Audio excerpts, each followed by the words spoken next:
자, 이번 시간에는 양띠와 양띠의 궁합이에요. 같은 띠끼리의 궁합이네요. 같은 띠는 뭐 동갑이고 또는 12살 차이가 같은 띠잖아요. 띠동갑끼리는 궁합도 안 본다 이렇게 했지만 제가 볼 때는 조금 조심해야 되는 궁합이에요. 왜냐면은 이제 양띠가 양으로 살아가는, 그치? 그 다음에 염소로 살아가는 양띠가 있을 거 아니에요. 대부분 이제 양띠 여자보다도 양띠 남자가 염소로 살아갈 확률이 높아요. 양띠 여자보다도. 양띠 여자가 염소로 살아가는 분들도 있어요. 대단히 감정적이고 바람기가 많고 그런 경우도 있는데, 남자 양띠가 염소로 살아가는 경우는 거의 몇십 년 동안의 바람을 핀단 말이에요. 그래서 이런 부분들을 체크해 주지 않으면 사주팔자 아무리 공부해봐도 소용이 없단 말이에요. 그래서 이제 어떤 띠의 기질은 제가 평생 간다고 그랬잖아요. 띠가 제일 무서운 거다. 그러니까 아주 기질적으로 간단 말이에요. 이 기질적으로 가는 것이 어떻게 보면 제일 무서운 건데, 이 양띠가 염소의 기질로 가는 경우에는 우선은 그 양띠하고 양띠 궁합을 볼 때 그냥 단순히 띠가 같으니까 이렇게 지금 뭐 명리학에서는 그렇게 다루고 있잖아요. 근데 현실에서는 그렇지 않다. 이걸 제대로 봐라. 양띠하고 양띠의 궁합을 볼 때 무조건 좋다 이런 식으로 하지 마시고, 특히 남자 양띠가 염소의 모습으로 살아가고 있는지 사냥의 모습으로 살아가고 있는지, 진짜 우리가 알고 있는 그냥 일반적인 양의 모습으로 살아가고 있는지를 분명히 분석을 하셔야 돼요. 그래야지 상담이 된단 말이에요. 자, 양띠와 양띠의 궁합 들어갈게요.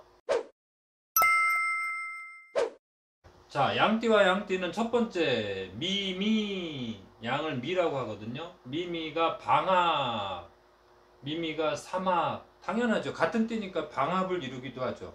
여름의 기운으로서 똑같고, 또 다음에 해묘미라고 하는 삼합으로서 삼합을 이룬단 말이에요. 그러니까 합을 이루니까, 두 가지 다 합을 이루니까 얼마나 좋겠어요.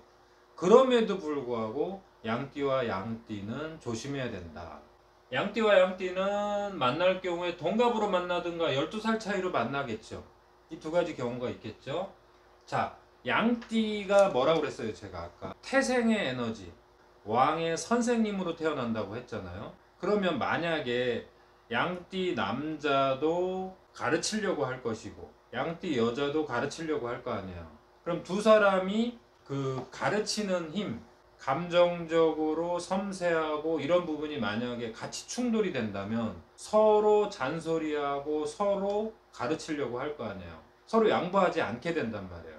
자, 그래서 양띠하고 양띠가 만났을 때 첫 번째, 내가 양이고 상대방이 염소인지, 내가 염소이고 상대방이 양인지, 이것을 항상 잘 분석을 해야 돼요. 외부에서는 상당히 포용적이고 많이 남을 배려하고 이런 형태로 나타나다가 집에 들어와서는 가족 구성원들한테 조금 여유를 주지 않는 성향이 있어요. 양띠와 양띠가 만났을 때 이혼하는 경우도 제가 많이 봤단 말이에요. 그래서 양띠와 양띠가 만났을 때 처음에는 서로 예의를 지키고 서로 존중하고 서로 감정적으로 배려하기 때문에 상당히 좋은 궁합으로 출발한단 말이에요. 그런데 이 양띠들이 외부적으로는 그 감정을 잘 노출을 안 시키는데 내부로 들어오면 오히려 그 감정 때문에 틀어진단 말이에요. 그래서 서로에게 상처 주는 말을 하기 시작하면서 가장 나쁜 궁합이 되는 양띠의 궁합을 이해하셔야 돼요. 그러니까 양띠가 그 출발이나 외형적으로 볼 때는 제일 좋은 궁합이 될 수 있어요. 그럼에도 불구하고 그 서로에게 상처 주는 말을 하기 시작하면서 가장 나쁜 궁합으로 돌변하는 또 그런 타입이기도 해요. 왜냐면 양띠가 제가 항상 말하지만 감정을 가장 컨트롤을 잘 하지만 한편으로 내부에서는 감정의 상처에는 가장 약한 것이 양띠이기 때문이에요.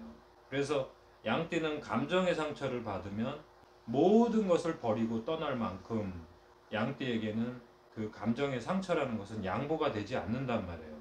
이 감정의 상처가 깊어지면은 어떤 사회생활을 완전히 버리고 종교생활로 들어가는 분도 있단 말이에요. 양띠 중에는.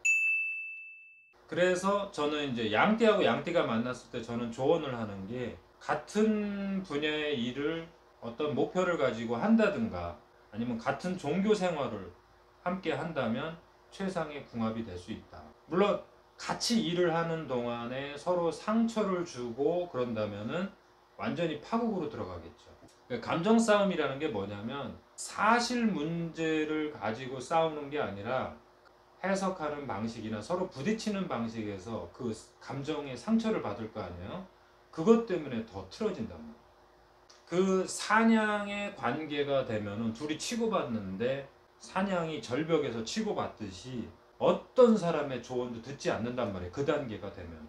그렇기 때문에 애초에 서로 양띠는 서로 존중해주고 특히 말 조심해야 된단 말이에요. 여기 보세요. 감정 싸움을 조심해라. 그리고 말 조심해라. 부드럽고 남을 배려하는 말을 하잖아요.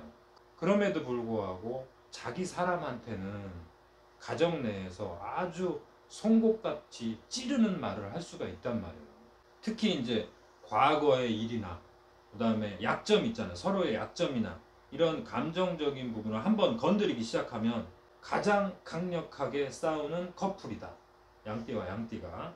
그러니까 서로 소중한 존재라는 것을 수시로 서로 인식을 해주고 서로 소통을 해야 돼요. 그러니까 감정의 소통을 수시로 하고 사랑을 수시로 확인을 해주고 서로 격려해주고 이런 부분에 일정한 패턴이 유지가 돼야 돼요. 서로 건드리지 말아야 될 부분, 그런 자존심의 영역, 그런 과거의 어떤 일, 이런 것들에 대해서 말조심을 하지 않으면 양들끼리 엉키면 화해도 안 된다.